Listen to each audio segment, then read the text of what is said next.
rightly so. And so we know they're going to be ready to go, and we know we have to be ready to go. So this will be a good challenge. What do you make of their week one performance after watching the film? Look, I know that's a good football team they played because I just came from there, and I think that time of possession played a big part in that. New Orleans offense, I felt like was able to control some things, which in turn affected Green Bay's offense. But I know this: they're going to be. We're gonna New Orleans kicked the hornet's nest, so we're gonna get everything they've got, and we have to assume we're gonna get their A game, and that's how we're preparing. Defensively, specifically, you're not identically New Orleans scheme, but you borrow a lot of elements from that with Aaron. What did New Orleans do so well in week one that maybe you can carry over and utilize in your game plan? Yeah, look, well, I would say this: they were very physical. They played very physical up front, and really even in the second level too. I felt like they challenged the receivers up front. They were able to set edges on that run game, which Coach LaFleur and them they build a lot of things off of that, and that way Rodgers has the boots and everything. So they did a good job of identifying Green Bay's strengths and trying to take those away from them, and they got the upper hand and just kind of got them out of sorts early in the game, and it was and they couldn't quite recover. Green Bay being the gold standard for a long time, really for 3 decades in this division. Yeah. Maybe it's as simple as the quarterback, maybe it's a lot deeper, but as you look at it, why have they been that gold standard, and as you try to build this thing, what do you guys need to do to become that eventually? Yeah, well, look, certainly the quarterback plays a big part of that. And I mean, both Favre and now he for all these years, that certainly helps. But they've had enough pieces out there defensively. I mean, Dom was out there for years, and they were. I think sometimes people forget they had a pretty dominant defense for a number of years as well. And so I think they've done a good job drafting. I think that they've got a taste of success and know what it's supposed to look like, how it's supposed to look, a belief, and year in, year out, they have a chance of winning a Super Bowl because of it. For you guys going forward, how do you replicate that or become that gold standard? Yeah, I think for us, it's about we have to create that attitude. We have to go numb with the when things don't go right. That you let me rephrase that. We cannot go numb, to losing and to those things that sting and when you can't accept when even if you have a chance at the end of the game, you don't win it, and there's small victories with what happened with us, but it also should taste awful, and I think our guys are going to respond to that. That's the other thing is they're coming off a loss, so are we. And we don't like that taste either. So we just got to clean it up. I think you're trying to build a belief and a certain style of play that doesn't matter what it is. You're going back to work every day. You're taking every rep one at a time, and every game is a new game, and it's the most important game.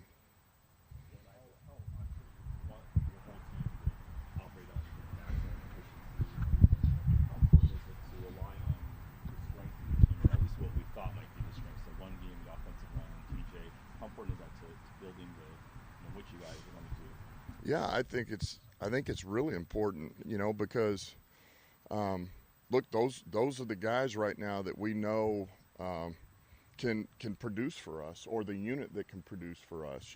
They give us the best chance of success while maybe sometimes masking some of your weaknesses. And so, for example, our offensive line, it is a strength. TJ's a strength. Swifty's a strength. And so. To be able to try to put those guys in position, our offensive line, and somewhat control the football would help us. It would certainly behoove us this week if we could. Now, that doesn't mean that we're just we're going to run it 50 times, but we need to find a way to possess the ball, run and pass, if you will. How's Yeah, he's in concussion protocol now. I really don't. I can tell you he's not in the building today. So if you like right now, it doesn't look great, but we'll see what tomorrow looks like. Sticking with injuries, Levi dealt with a little injury last week, was limited and then was inactive. Just curious how he's trending to start this week and maybe his availability. Yeah, I would say he's trending the right way. We put him through a real good workout Sunday to see how he felt for game day, even though he was down, and he responded well. So we're excited. I think we'd like to see if we can get him up this week, and but we'll see where the week goes. You guys coming off a loss too. I know historically there's been a pretty big difference between 0-2 and 1-1 in the NFL. Maybe it changes with 17 games, but just maybe you can put that into perspective, like how important this game is for. Yeah, absolutely it is. It is because there again, it's kind of what I alluded to.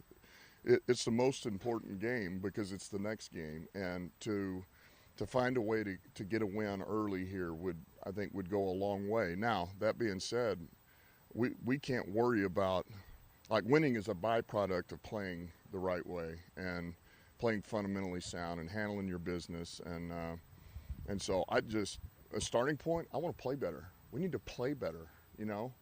If something happens and we get beat because this guy's better than our guy and it was a technique error or an athletic error that's one thing, but you know, just to do things to where we're not in the right gap or our eyes are bad or just these things that are they're focus related. Man, those are the things. It's like, no, it's hard enough to win in this league, much less when you shoot yourself in the foot. So I just want us to play better. I want to know that we're out there doing what we're coached to do, and then let's see where it goes. You know, I would like our odds if we play the way we should play and we're sound and responsible.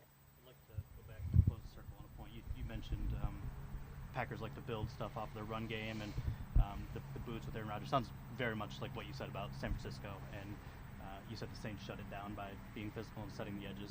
That also sounds like something you didn't do against San Francisco. So how correctable is that in getting the defensive efficiency on first down to put you in position to win? Well, I think it's like a lot of things. It's no different than, for example, yesterday we did a simple shallow cross drill because our shallow crosses were awful last week, all right? And we talked about it, and we made an emphasis, and we went out here just like you would with a 7th grade football team, and we did a shallow cross drill. And so the emphasis on, hey, this is how we need to handle this. This is how we line up. This is how we're setting the edge. We're going back to the basics, and it's a major emphasis. And that's one. Two is that San Francisco is a little more, they're a little more advanced schematically with the way that they can cut your defense, you know. Now, they'll do some trickery, and there's some eye candy Green Bay does, but it's different. You know, they do a lot of things out of 12 and 11, whereas, man, 44 can create some issues because he's fullback, he's H-back, here comes this fly motion or turbo motion, he's cutting back, they're trapping you, they're the counters, and so I think it's not quite as complex of a run game, if you will, which helps. Yeah, how much of it with playing better is then, like you said earlier, the things you guys did in the first half, maybe it's a 14-10 game with like 4 or 5 minutes to go, maybe some things happen better. How much of it is the process with the younger guys of being like, leave that play there and move on to the next one? We can't. Oh, certainly. Listen, that came into play. There was some of that, as you know, get over there was a couple of players that the last play affected them the next 2 plays, and it hurt us, and that's what we're trying to coach out of them. We're trying to, hey, you put that behind you. We just solved this problem. Now let's go to the next one. What are you going to do? You know, just play the next play in front of you and play your keys, and we'll fix that last one. But if you're going to just continue to, you know, try to process that improperly in your head, it just costs you the next play and cost your team. There's a report out there that you came into contact with Quentin Dunbar again recently. I'm just wondering where things stand there with you guys having an open spot on the roster. Yeah, and I mean, we had contacted him, but that's not our intentions right now. What are you doing with that spot? I don't know. Are there COVID protocols you have to wait with? You know.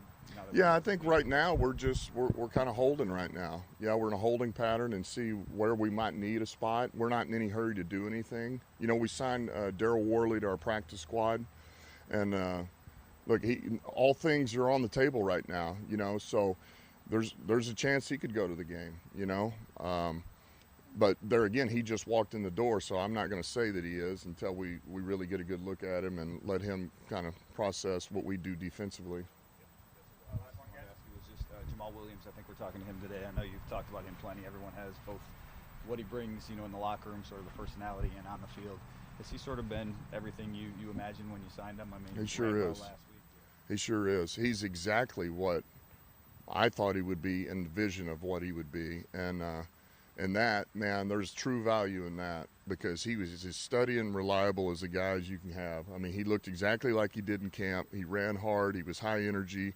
He played smart. And he helped move the football for us. Right. Okay. Thank